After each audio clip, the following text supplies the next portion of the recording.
Topaz concentration camp, Central Utah, April 11th, 1943. 7:30 to 7:35 p.m. Weather: fair, mild westerly winds, visibility good. Dinner's over. James Hatsuaki Wakasa leaves his barrack with his small dog on an evening stroll, perhaps looking for a souvenir, an arrowhead left by the former inhabitants. With sudden force, a single shot to his chest from a prison guard strikes him dead. The government cover-up is immediate.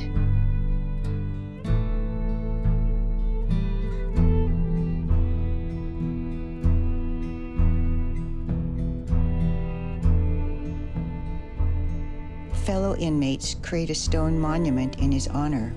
The authorities order it destroyed. In defiance, the inmates bury it at the site of his murder. Years later, Nancy Ukai finds a hand-drawn map of the murder site at the National Archives.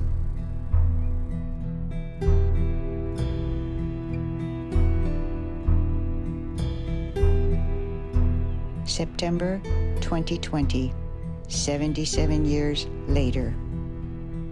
Using this map, archaeologists Mary Farrell and Jeff Burton find what appears to be the top of a buried stone.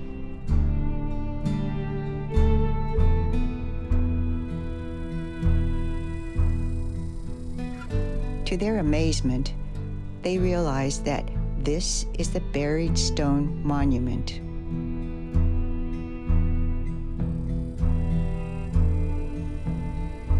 It is the most significant discovery of all the camps. A committee is formed of National Park Service representatives, Topaz descendants, archaeologists, Topaz Museum Board members, and a historian to discuss how to handle the artifact. Archaeologists recommend that it stay in the ground. 2 grants for funding a professional archaeological investigation are offered. Instead, July 27th, 2021, 10 months later. Without notifying the community, the Topaz Museum Board drags the monument out of its resting place, irreparably desecrating the monument and destroying the archaeological site.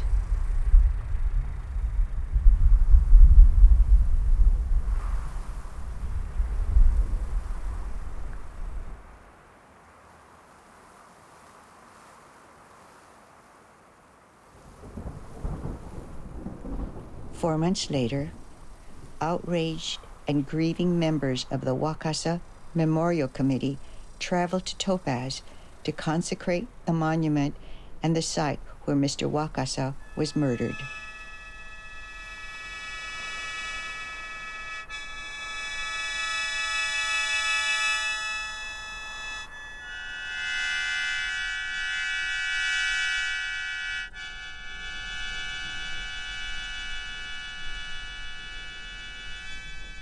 We are here today to mourn the murder of James Wakasa, and we are here to rejoice at the discovery of the memorial stone.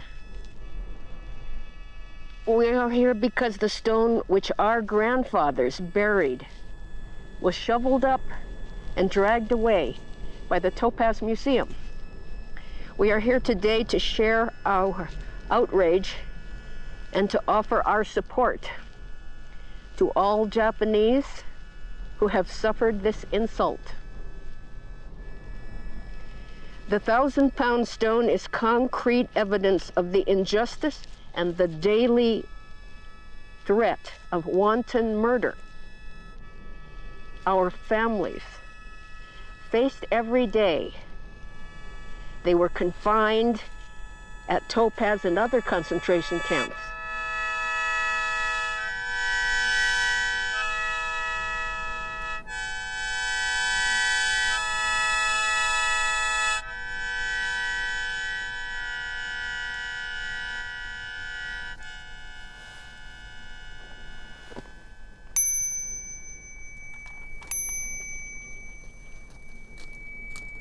가곤 조세간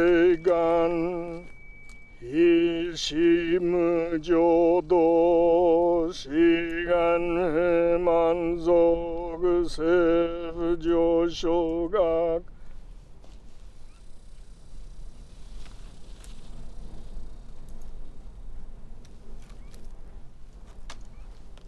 The first time I saw the monument, I thought it was beautiful.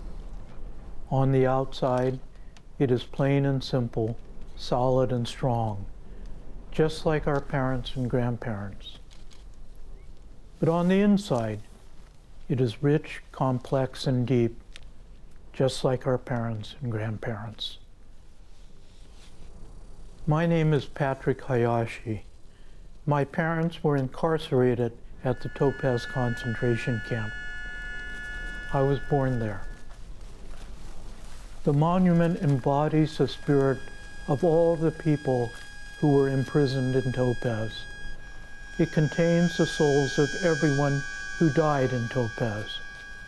It protects the souls of all the young Japanese American men who volunteered to fight for America and who fought and who fell at Anzio, Salerno, Monte Cassino. It holds the proud spirit of the Issei landscapers who built this monument. Mr. Wakasa's monument is the single most important object ever found at Topaz or any other Japanese American concentration camp. This monument changes the narrative of all the camps in a fundamental way. The camps were not safe, benign places where people were treated humanely. Yes, there were dances and baseball games, but the shot that killed Mr. Wakasa was the 10th shot fired at Topaz. Even after Mr. Wakasa was killed, guards continued to fire more shots at other prisoners. People were terrorized by the cruel, cold-blooded behavior of the guards, but the Issei and Nisei did not passively accept their imprisonment.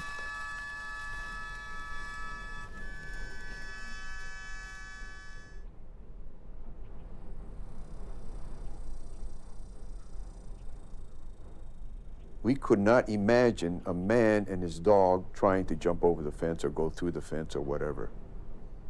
Now, the guard didn't have to fire. That old man couldn't have scaled that fence, barbed wire fence anyway. And as I say again, they said that the rifle was supposed to be pointed outwards for people that might harm the Japanese Americans. And then to have that happen, it was inexcusable.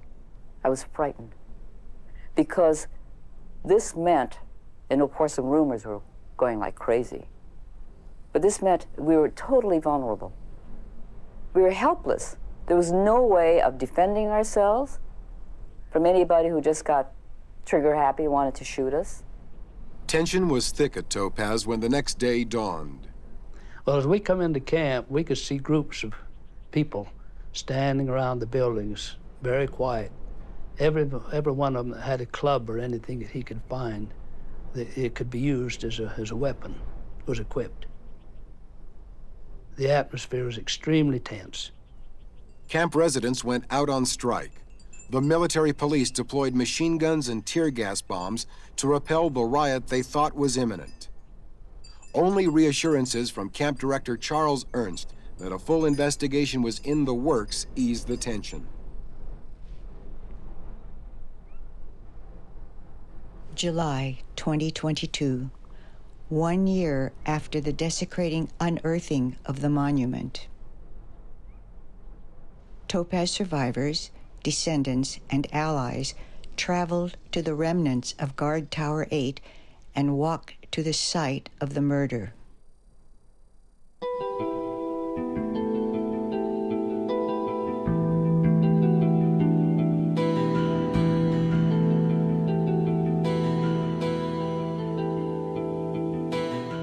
The guard tower is 315 yards from James Wakasa, the length of 3 football fields. 156 hand-folded paper flowers are hung on the barbed wire fence. Each flower represents one of the 140 inmates who died at Topaz and the 16 Japanese-American soldiers from the camp killed in World War II. The flowers trace the trajectory of the single bullet that pierces James Wakasa's chest and severs his spinal cord. He falls to his knees, then slumps on his back, blood oozing into the desert sand. Death is mercifully quick. This is not a warning shot. This is target practice. 2 months earlier, Mr. Wakasa had been cleared to leave the camp after securing a job.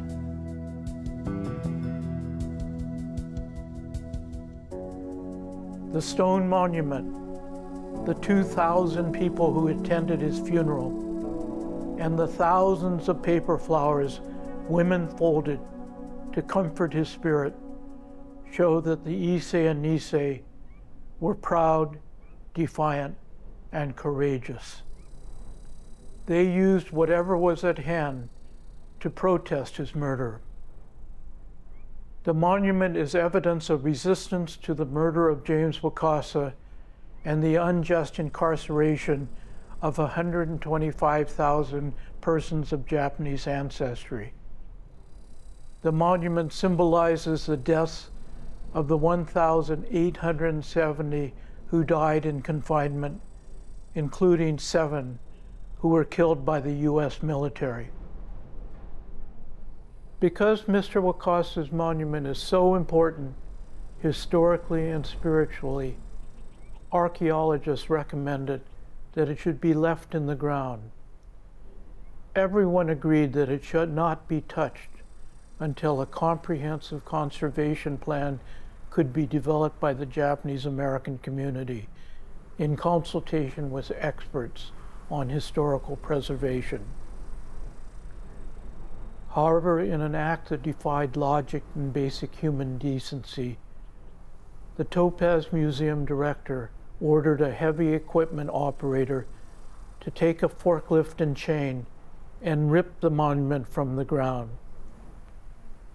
The director said that she pulled the monument out of its resting place to keep it safe from vandals.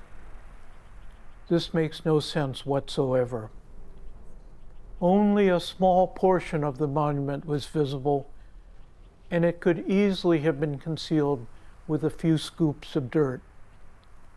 And even if vandals had found it, what could they have done to a 2,000-pound stone that was almost completely buried in the ground? Spit on it? Spray paint it? Shoot it?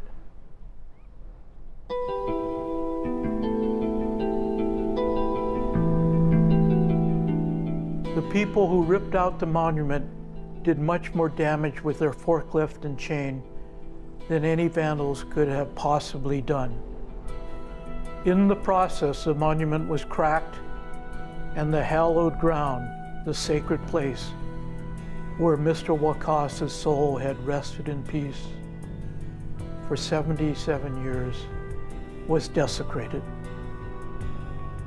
There were no archaeologists, no historians, no Japanese Americans there to make sure that this monument and Mr. Wakasa's soul were treated with respect.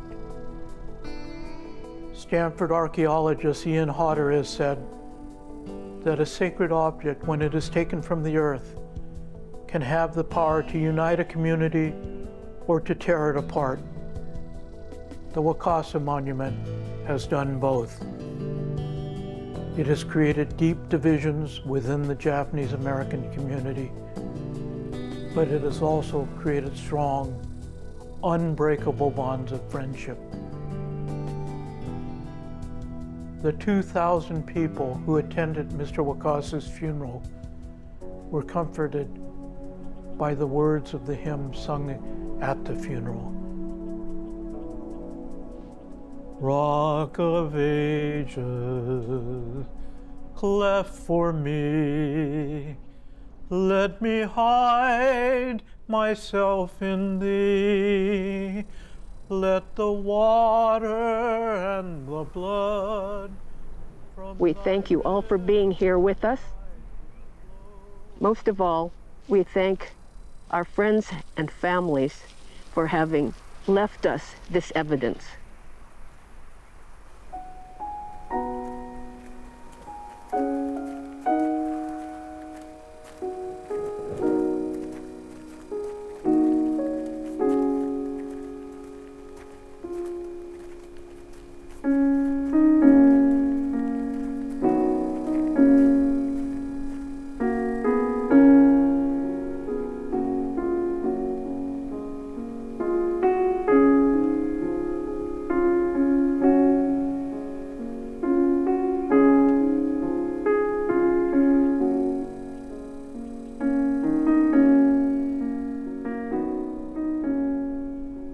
Memorial of Mr. Wakasa's murder, April 2023, walking from his barrack to the site of his death.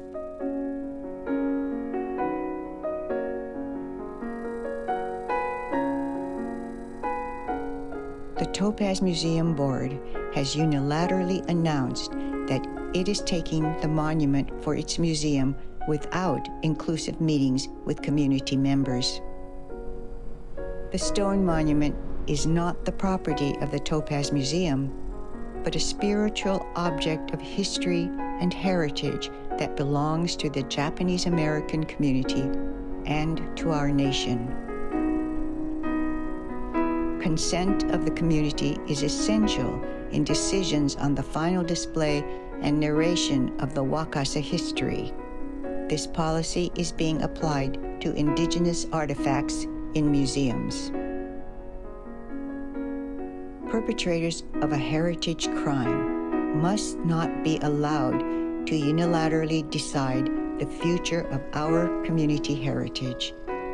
This gift from our ancestors to remember their resistance.